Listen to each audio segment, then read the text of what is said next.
This is Flowers on the Stage.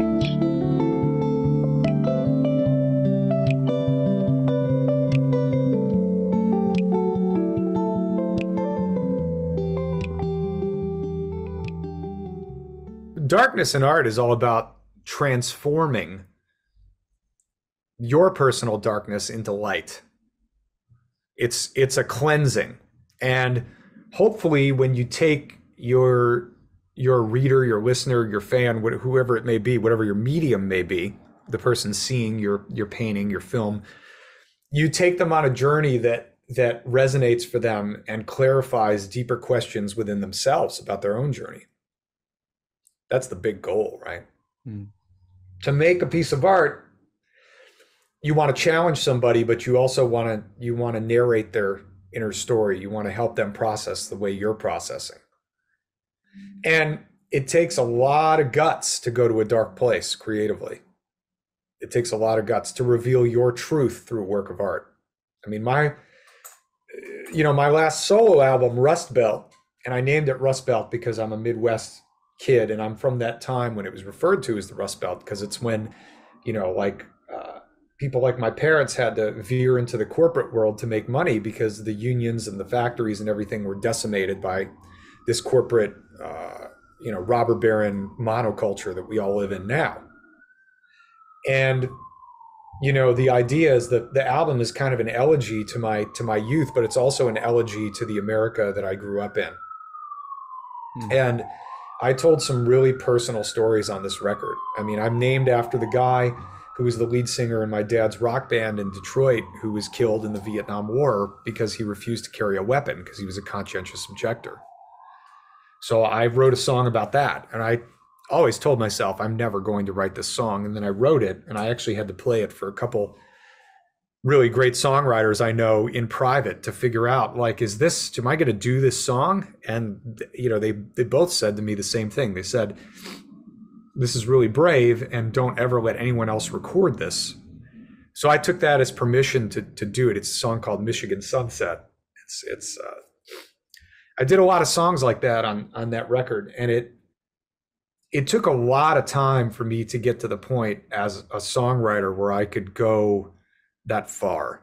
But it really comes down to, if it has to be darkness, let it be that in your writing until you get through it, and then do the next thing. I don't think it's, to answer your question, I don't think it's a prerequisite, but I will say that having a very traumatic childhood does help.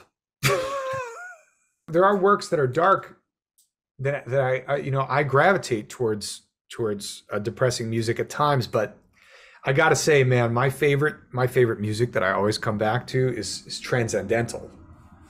It's all of it at once. It's like the clouds parting, and you see everything. You see your birth, you see your death, you see the moment. You're just in the moment. You're just there. You're just there with it. That's art. That's Amen. what I look for, I love it. I'd love to hear from you when you look back at your career, playing with absolute legends, getting to be almost in a leadership position with groups like Little Feat, Greg Allman.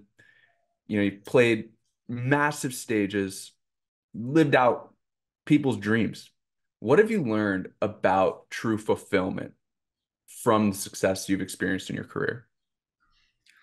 Great question. And again, just to put it in the context that you set up a little bit further, working with a rock legend like Greg Allman, for example, Greg was someone who was very famous, very wealthy, very handsome. He was a celebrity, sort of.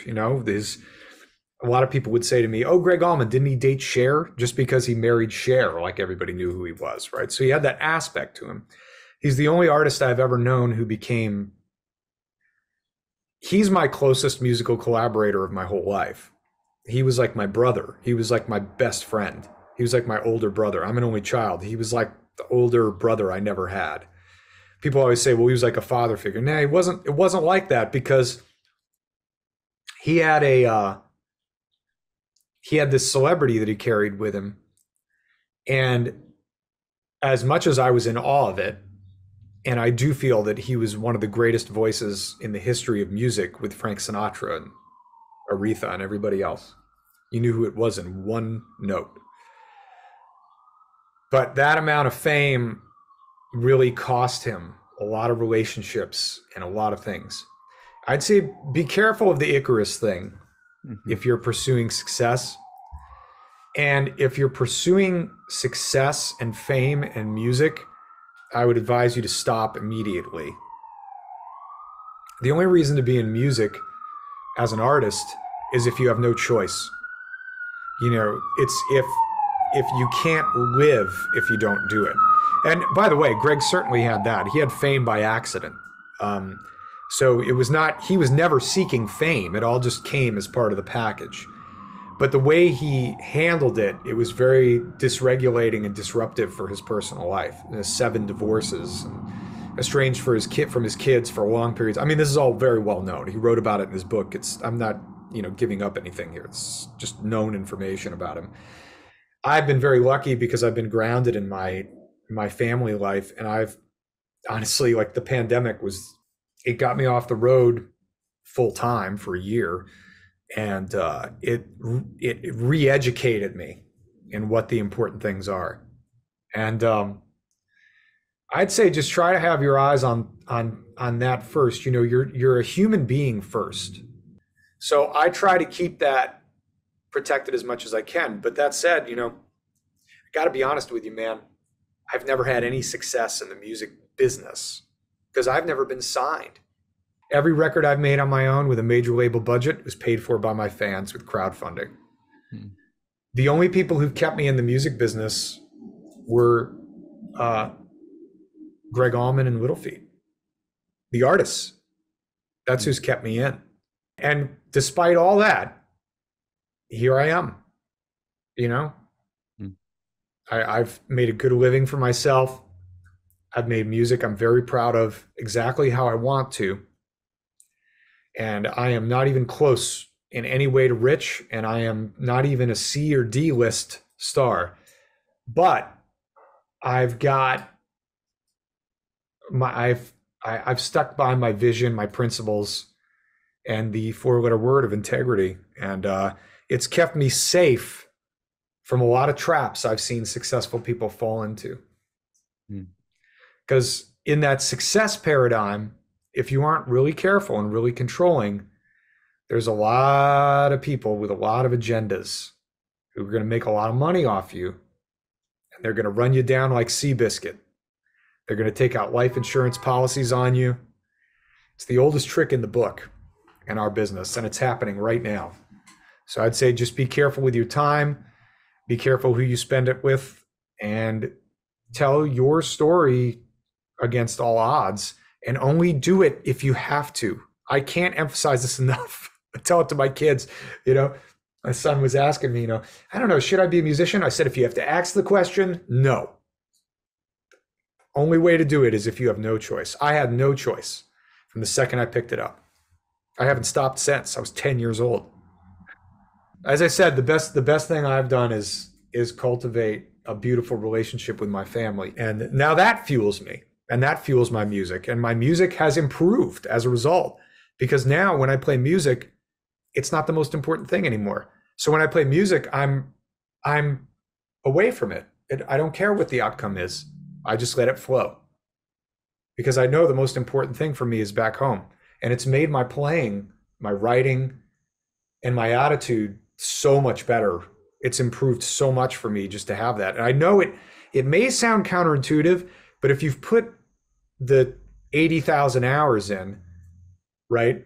If you've done your Malcolm Gladwell beating, the mechanics are there, right? The instincts are there. So if you can remove that, oh, I need this, I want this, and you need this, I want. If you can remove that, wow, that's powerful, man. Can you share with me and with everyone out there listening to this right now, what you think is most important when it comes to living a life that you can look back on and be proud of? Like I said, your relationships, your friendships, your love for those around you, care for you, and also having the courage to edit out the negative influences, even the closest ones, right? Knowing how to cut the noise, knowing when to, understanding, this is an extremely hokey concept, but it's true. Like understanding the concept of, to whatever degree you can practice a self-love of a type, like some kind of practice of appreciation of what you have achieved, but also understanding your goals and what your shortcomings are, because we're all going to have to grapple with that. And and then there's forgiveness, right? There's the forgiveness of the people that you need to banish from your life for your own personal growth, but you can't have as be part of your life. And then there's the forgiveness of the ones that you need to figure out how to keep. Those are the best skills. All the other shit will just happen, and writing songs, I mean, forget it. You can study Pat Pattison. He's wonderful. You can study the art of writing better lyrics, and you can improve aspects. But if you want to write and tell a story, it's got to come from like deep in, and you've got to have the courage and the tenacity to release it, and then you've got to have the humility to edit it. Mm-hmm. Wow, it's daunting as hell, man. All of it. It's all life. It's just daunting as hell, and every day is a new chance to try it again. I try to make everything universal because I think that's music's superpower is to unite people in a moment and teach people to say the moment is what matters. This is Flowers on the Stage, a podcast about being creative and finding success. To support it, please check out our sponsors, New Belgium Brewing, Thrax CBD, and Ticket Relief, the ticketing company that plants trees with a portion of each ticket sold. And now, back to the episode.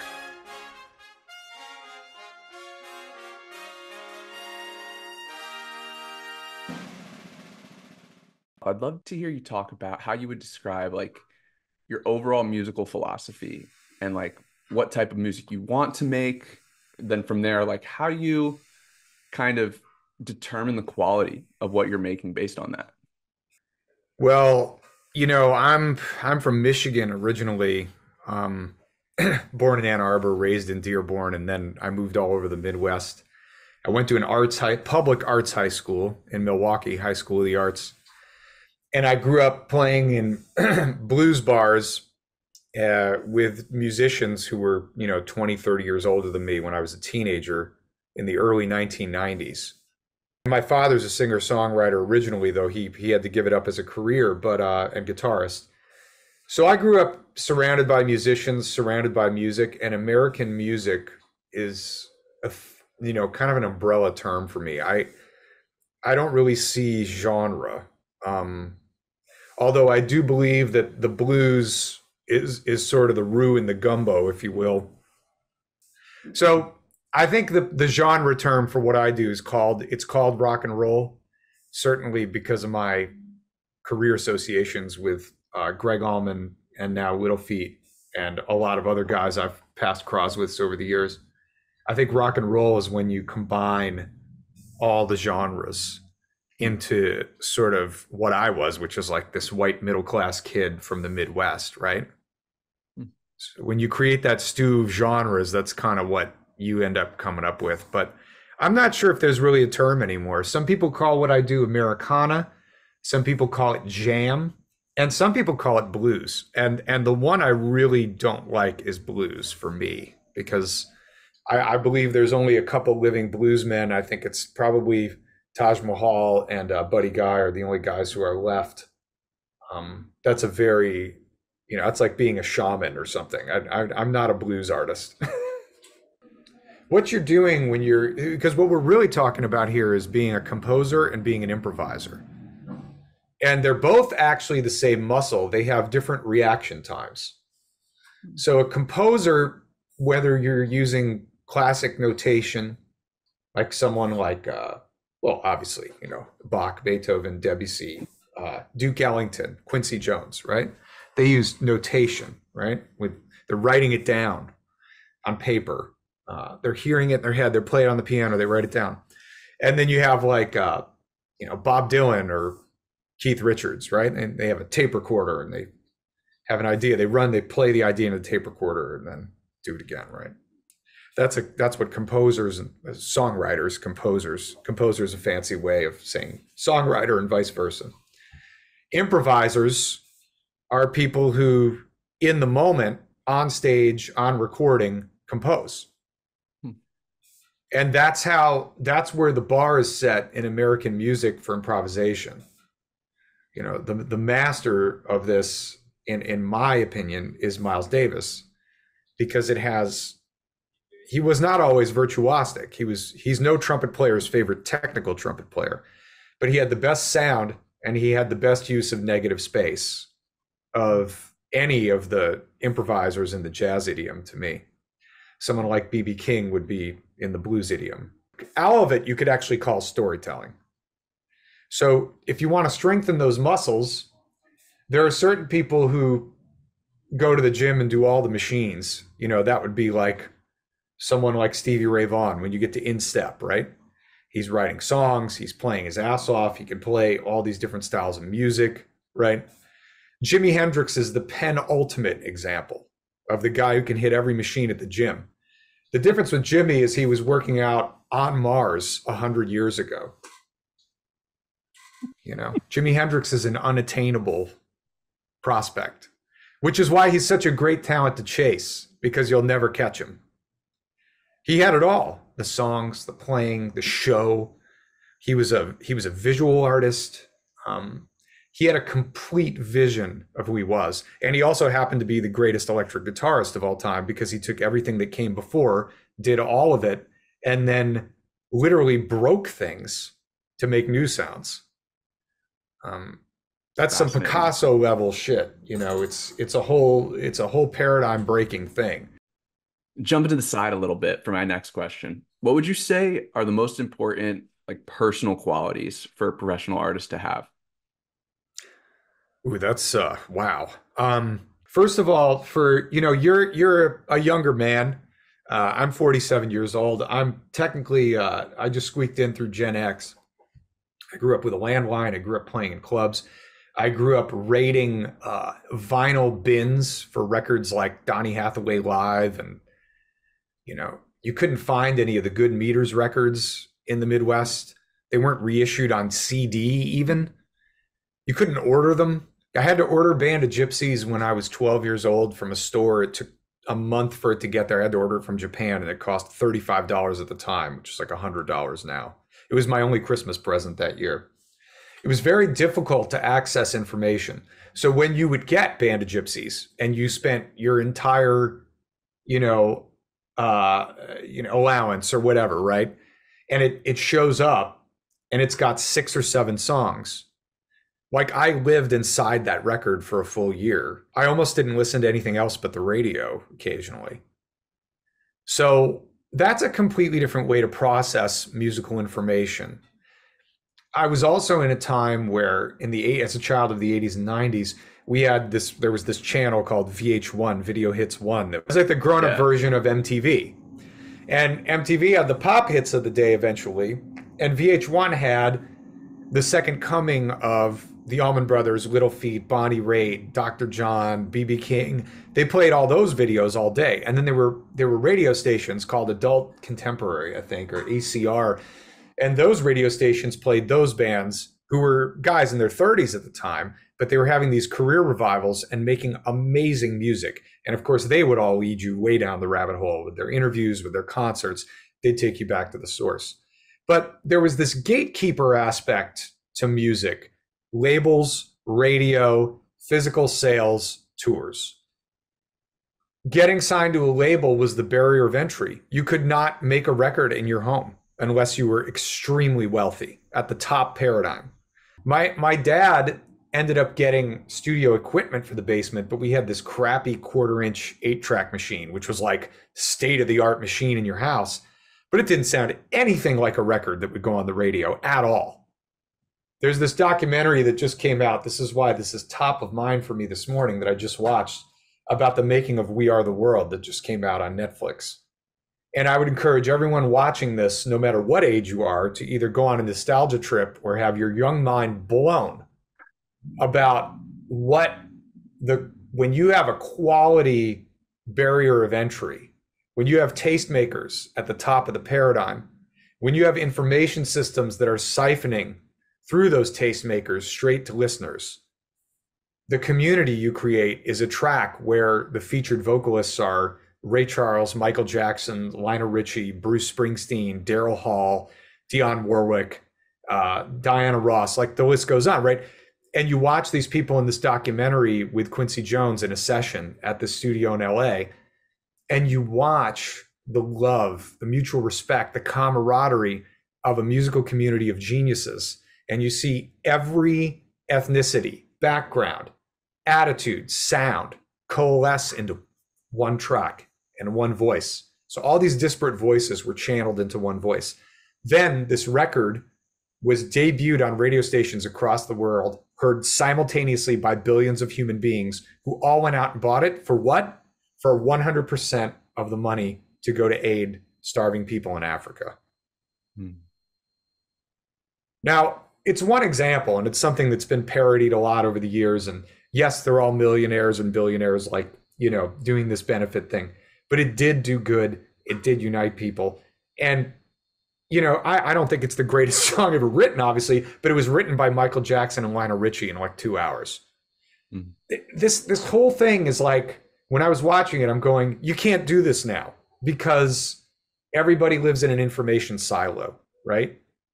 You live in your own parameters, your own niche.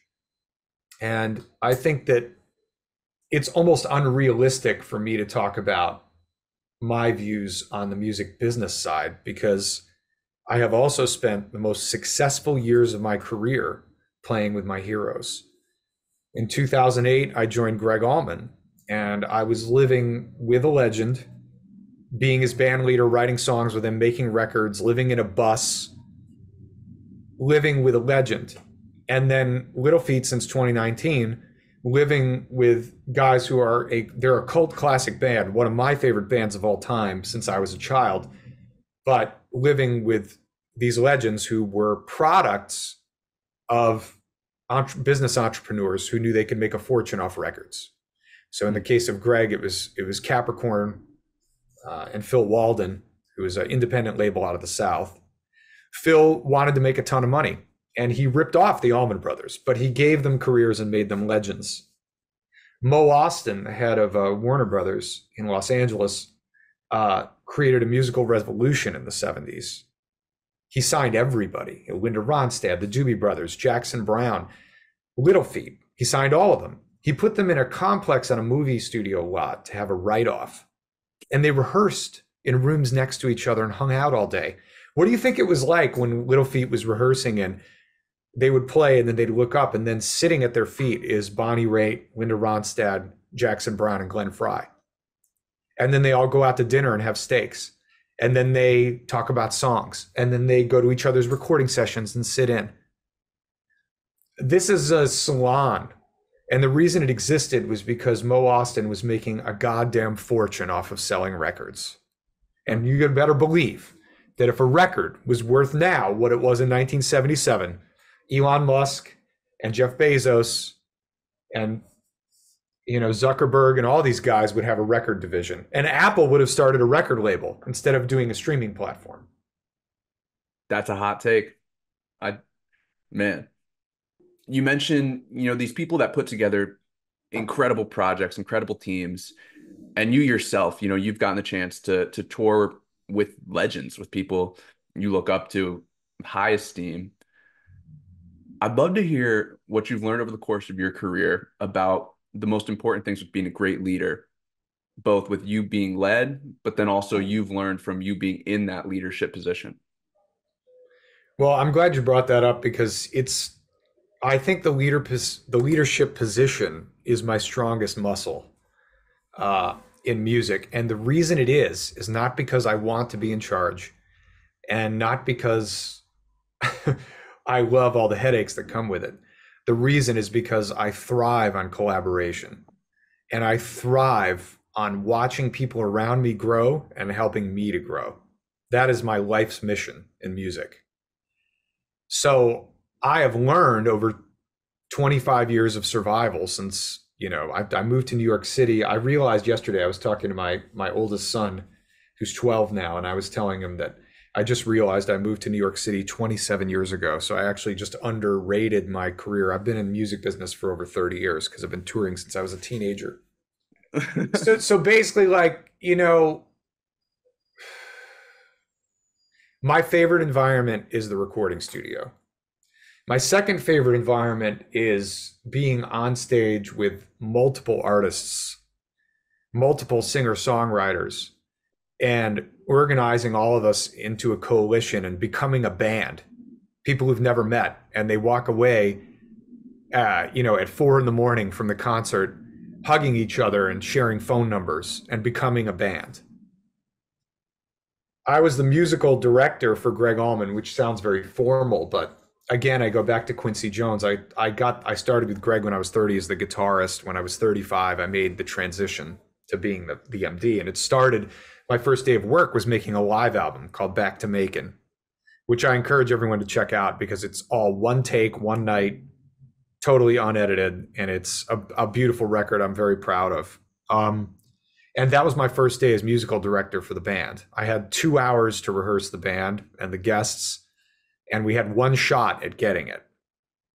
And I thrive in these high pressure situations with disparate personalities. I've also learned from just to survive in the music business, especially in my 20s in New York, I had to do a whole number of very difficult things like teaching guitar, songwriting, vocals, 30 hours a week, every week for my 20s, right? Playing weddings, like playing thousands of weddings on Long Island and in New Jersey, just taking an absolute beating, having to memorize 30 songs for a gig, having to go in and do, wasn't as prevalent in my 20s, sadly, but having to, randomly go do recording sessions and have music put in front of you or do something with a singer-songwriter where I had to put my own solo artist ego aside, and do something.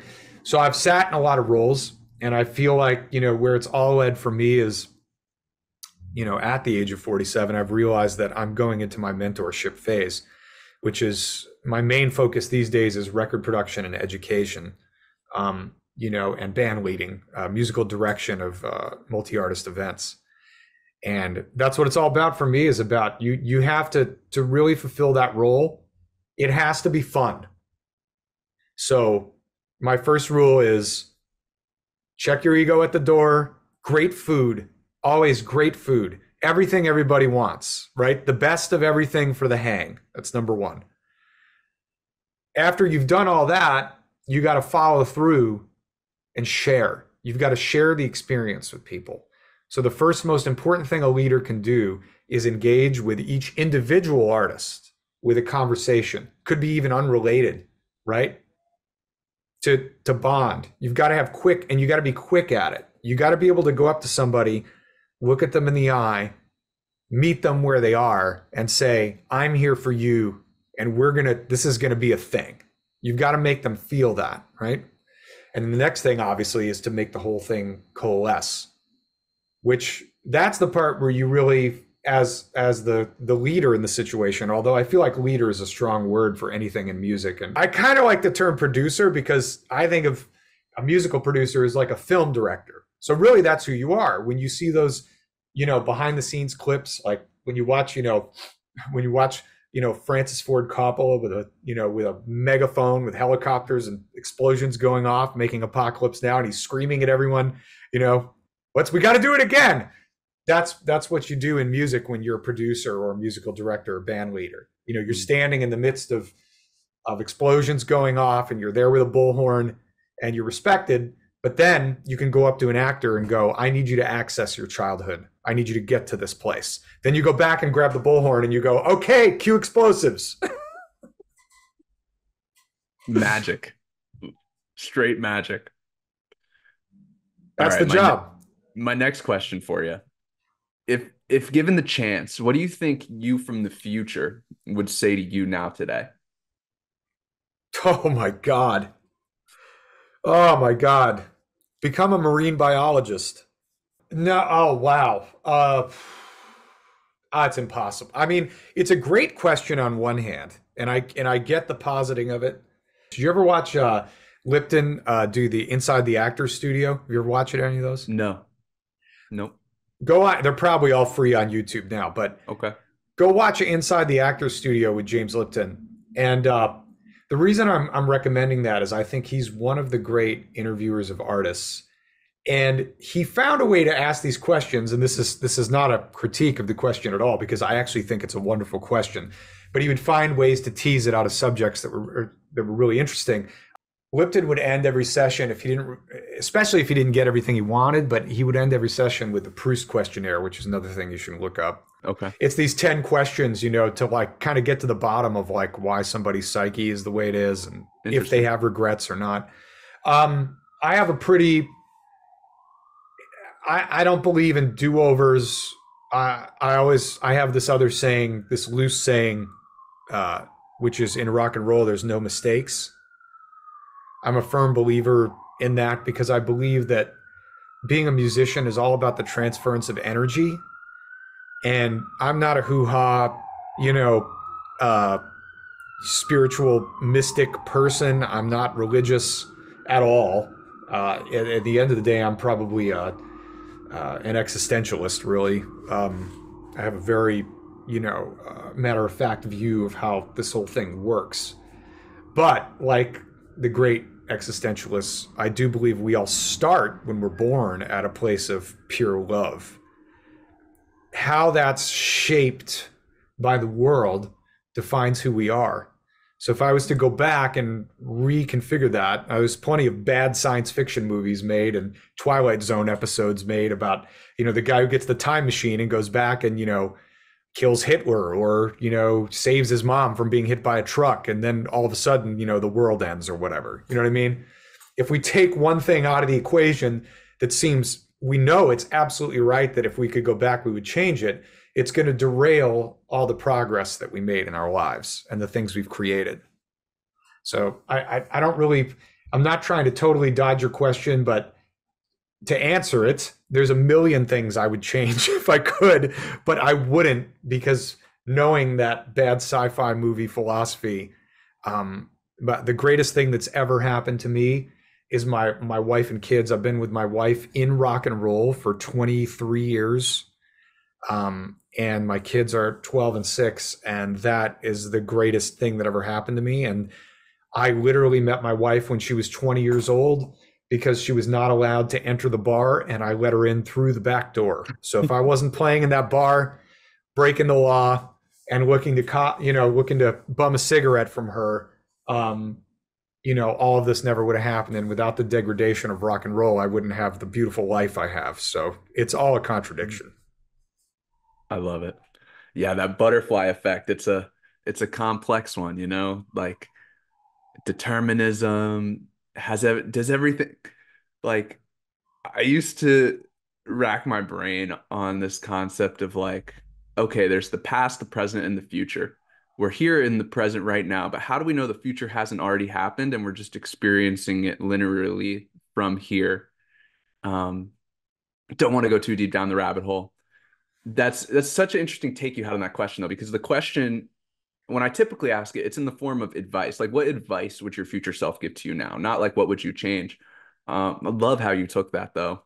I'm a typical, what you would call a Capricorn, right? Yeah. So if me in the future gave me in the youth advice, I would do everything that future you told me to do. Same. Because I'd be like, this guy knows what he's talking about. This is my whole history also of playing with musicians who are my elders, mentors, legends who I've admired since childhood. I've been listening to people 30 years older than me my whole life. So if I went back, that young kid would do everything that I told him to do, which would be probably like I said, like a sci-fi calamity for where I am now. Very interesting. Just talking specifically about music made up spontaneously. And, definitely referring to that collaboratively with a group jamming. What is it about music made up spontaneously in that way that can be so moving and powerful? Now we're getting more into jazz, really, which, by the way, jazz and rock and roll are totally inseparable. Or funk, like Fela Kuti. Yeah, no, funk, whatever. totally. The only thing though with funk, I will say this, with funk, obviously all of funk harmonically is based on jazz. Rhythmically, it could be based on maybe early swing like Papa Joe Jones. Funk is a beautiful machine of consistent precision. It's a mantra. So you're saying it's not necessarily improvised ongoing. Well, if we let's talk about like the Fillmore East bands, right? The Allman Brothers and the Grateful Dead, who are, the Grateful Dead is the most indestructible brand in live music in the history of rock at this point, right? There's like the Beatles for records. There's the Grateful Dead for concerts. They're indestructible. They're a cult that never ends. So their entire improvising strategy is based on Coltrane, Miles Davis. Same thing for the Allman Brothers. When you listen to them jam, this whole thing of jam band, it all comes from two records, Love Supreme and Kind of Blue. That's all those guys were listening to. They were basing their guitar sounds on the horn sounds. That's how they were figuring out how to use the amplifiers. The biggest thing about jazz is it has to be a group conversation. And that is what you hear when you hear the Allman Brothers and the Grateful Dead. And Little Feat's a little bit more structured, but there's all these different points in the band where they go off on actual jazz jamming tangents. And you see that in a lot of different forms of rock. Now, there are more rock bands who just can't go off the script. If you go see an incredible rock and roll band like the Rolling Stones, the Eagles, the Doobie Brothers, they have a script they follow and they don't really go off it, right? There's very little actual improvising. I'd say the Stones improvise the most of those examples, but like the Eagles, it's like rigidly the same every night, right? It's on a grid. Those other bands, they have a jazz philosophy, which is anything can happen. And we must listen to each other at the highest level. And you could look up a lot of great, I don't agree with everything he said, and he's no fan of funk, but Wynton Marsalis has some great lectures that you can see online where he's discussed how a jazz group improvises. And I would advise anyone who plays any style of music outside of classical to study that, that lesson very, very, very closely. Wynton has a way of kind of distilling things. Sometimes he's a great communicator. He's also very opinionated, so I wouldn't, take everything he says to heart, but I've seen some great lectures he's given, and they're all available online about how to improvise as a group. So get your philosophy in how to play, they call it jam band music now, from jazz. Go as deep into it as you can, because that will give you all the tools you need to express yourself as a group and individually. Let me ask you to put your fan hat on for a second. Like erase what you know. Let's just say you're a 19-year-old with an 11-year-old's brain, and you're plopped in the crowd of this unbelievable jam. How would you describe what's magical about that? Like, what is it about the highest quality improvised music that can be just so profound? It's energy, man. That's it. It's an energy transference, right? This is the thing about live music, right? That's the thing you're describing is the thing about live music that cannot be replaced. Now, I imagine that they're working on the Neuralink right now, and they're trying to figure out how to put the Neuralink in your head and sell you the actual Jimi Hendrix concert, right? But since they can't do that yet, you've still got to buy a ticket and go watch musicians play. Where we're at this point in music is we're at a point where, what I was saying earlier about We Are the World, which again, it's not one of my favorite songs, but I thought it was an incredible documentary I just saw about this assemblage of geniuses who have written the greatest songs of all time, the greatest recording artists of their era, projecting one message to the entire world and benefiting a great cause. This is a win-win-win, right? This particular exercise. The idea of humanity coalescing around one song right now is a farce. Around one message, around one idea. It's good. It's a farce. Mm-hmm. So the song is no longer the message. There are no For Dead in Ohio. There is no Machine Gun. There is no All We Need Is Love. There is no Blowing in the Wind. There is none.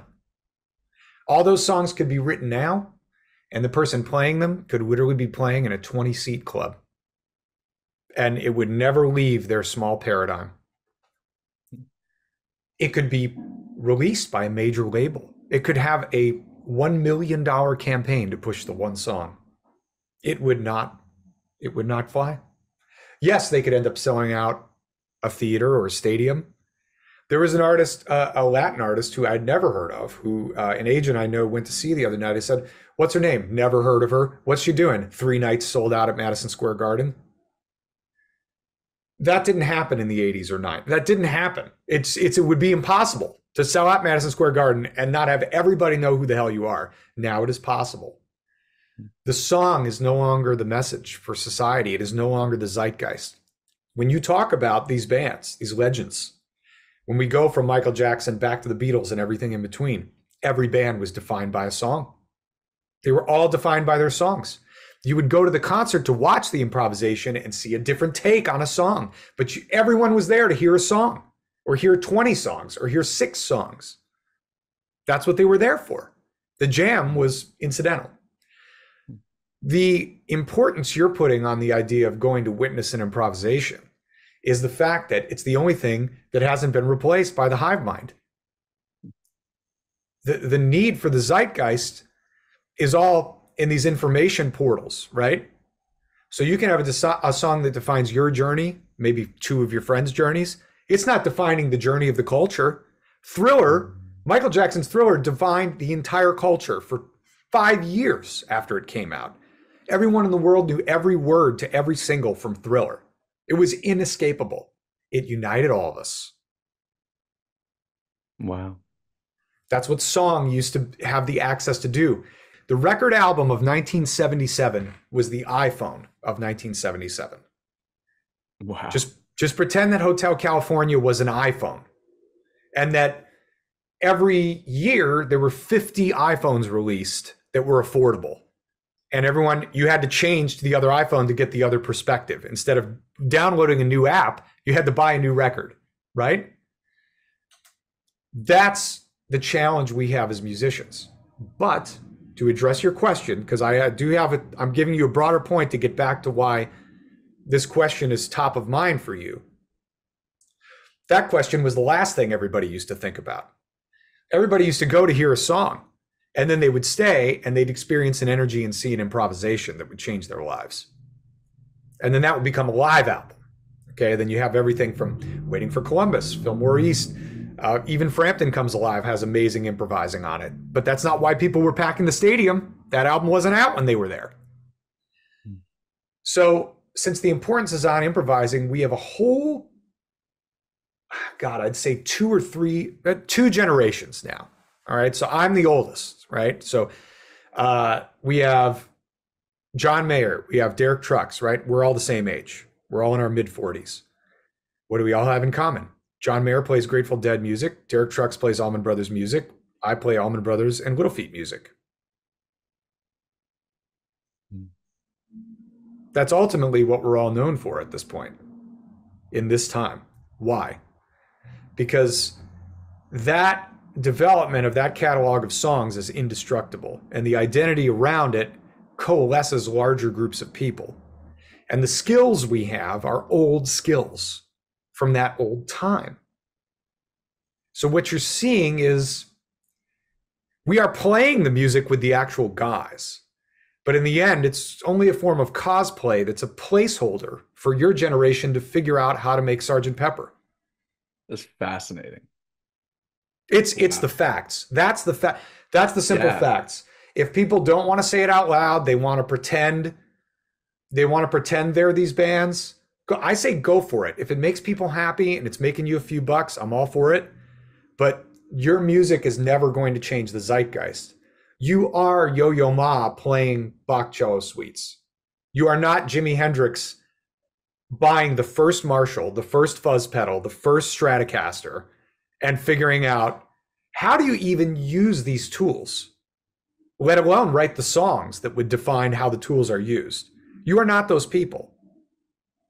The closest thing we have to that right now, and it's still far, is someone like I mentioned, Billie Eilish and her brother, Phineas earlier, who it's like they go in their bedroom and they are doing this stuff where they're like mashing up classic rock and roll song structure and soul and rock and roll singing with like some of this trap music and other stuff comes in and out. To me, that's like the closest thing, but it's still not enough, because it's still not, if and I'll go to this place, if your generation, being 27 and younger, wants to reset, wants to do the hard restart, and wants to create an entrepreneurial mindset around music again, where music can be profitable for the artist and the business person, you're going to have to break everything. Break everything. Every model that I use on a daily basis to feed my family, you're going to have to destroy, and I will gladly hand you the weapon to do it, because the most important thing is that we create universal understanding through music that transcends race, gender, politics, religion. That's what Sgt. Pepper did. That's what Thriller did, right? When you look at those records, that's what Aretha Franklin did. It has to transcend. Music has to carry, when it is at its best, it transcends. And in America, we have the best story for it. And why is that?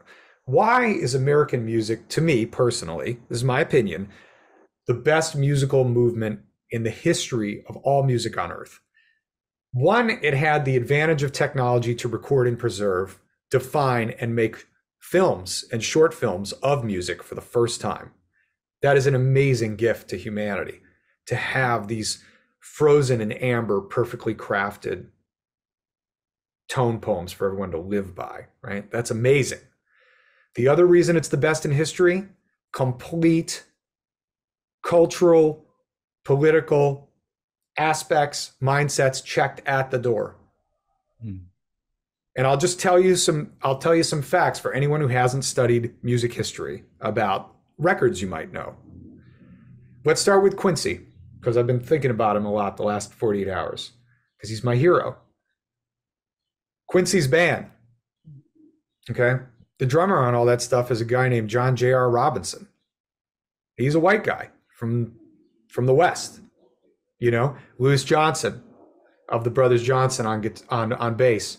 Greg Fillinganes on keys. African-American musicians from different places, from LA. This Paulino da Costa on percussion, born and raised in Brazil, right? The guy who wrote Michael's biggest hits is a white English guy named Rod Temperton. The geekiest looking white dude you've ever seen. So we've got a melting pot here. Aretha Franklin, when you go listen to Respect, every guy on that record who's playing in the rhythm section is a white country boy from rural Alabama who did not share the same beliefs with her and her husband manager at the time. In fact, there were fistfights in the studio over it. The producer of the record, Jerry Wexler, was a Jewish man from Long Island. The guy behind the board, Rodney Hall, was an independent record entrepreneur from the rural South. Now, we're all in our silos of information, right? But we want to know why music isn't as good anymore. We want to know why music isn't the message anymore. And of course, number one is money. But after money comes the fact that when something is profitable, you can create these opportunities, right? This is about an economic opportunity for different people to be in a creative workspace and to come together. And these people who worked on these records that I have described to you, these facts that I have repeated to you of how these records were made, is an illustration of a brother and sisterhood that was created. These people became family for life that I'm talking about. For life. They became family for life. That's so what music can do. That's what music can do at its most powerful. All these different people, right? They come together, they collaborate, and they make a song like respect, that becomes a women's liberation and a civil rights also. It becomes a civil rights and women's liberation anthem out of rural Alabama. Wow. It's an amazing story. I'm not saying it can be replicated. I'm not even saying it should be replicated, but we have to find a way to get that result again. And it comes down to the first thing that's got to happen. The economics have got to readjust to support the community. The community has got to coalesce, and then the community has to create. And the community is all of us. The broken toys, the functional ones, the young, the old, the men, the women, every sexual preference, all of it has to be accepted in the creative space, no matter what happens outside of the creative space. Because it's the only way to use music to advance human evolution and spirituality. It's above religion, politics, and everything. But we live in a capitalist society in America. So if the money isn't there, it ain't going to happen. Wow. So fascinating. Oh, that's art. That's my art and commerce speech. I love it. Someone's got to figure that out. Thanks, buddy. Laying out, life's worth of, what you've learned. And well, hey, everyone out there, if you listen this far, we got links in the description to find tickets to Scott's upcoming tour with Eldorado Slim, as well as his website where you can keep up with everything else he's got going on. Thanks everyone out there for tuning in. Scott, man, thank you again for taking the time and for all your awesome answers here. Oh, thanks, buddy. Thanks for having me. Great questions. Take care.